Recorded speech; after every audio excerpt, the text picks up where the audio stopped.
Elzabe, nice to meet you. Thank you very much. Thank you for an awesome show last night. My pleasure. It was so amazing, very touching, and it speaks to the heart of people who have either been touched by femicide or gender-based violence in any way.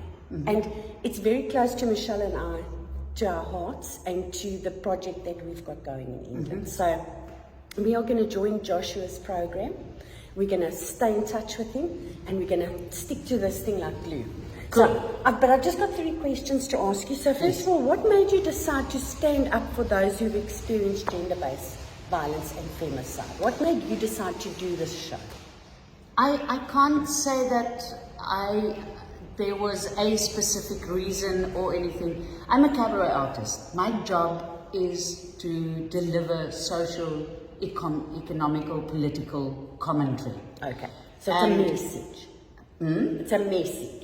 It's a message. Yes, my work has always got some, whether it's a hidden message or not a hidden message, but there is always something in my work, because that is what cabaret is supposed to be. So it wasn't a sudden decision that I'm going to do the show. I had a couple of subjects that I was looking at, and then decided, no, I'm not going to do 2 or 3 things in one show. I'm only going to do this. Fantastic. So and it's a brilliant topic.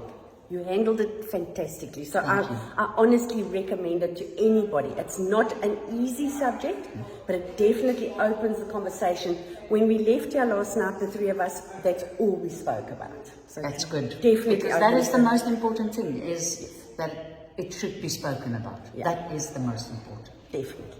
So I think I've almost answered my second question. Have you seen any changes in society towards gender-based violence and femicide in the last year or since you started producing this? Unfortunately, yes, it has risen. It's risen, yeah. Okay. So even though we're making people aware of this, it's not changing, it's not... No, COVID was really, really bad for gender-based violence. It just sent the figures through the roof.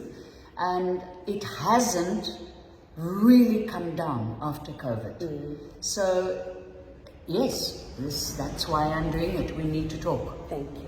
Thank you, that's good. And then the last one, what do you think the general public can do to help prevent gender-based violence and femicide? What the general man in the street, because we're not talking now about groups and activist groups. We're talking about the general man in the street, the neighbor. It stays the same. It stays exactly the same. So if I can straightforward say to you that experts across the world agree that there is nothing to be done against femicide. The only thing we can do is to bring it down. We can't stop it. But the only way to bring it down is to bring down gender-based violence. That will automatically lead to femicide going down. And the only way to reduce gender-based violence is to talk about it.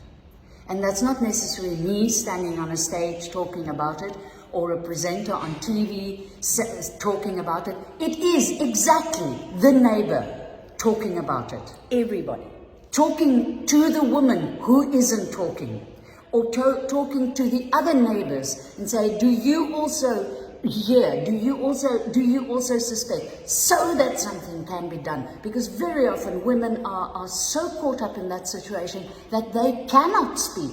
So it's your duty as a neighbor or as a friend or as a whatever to speak.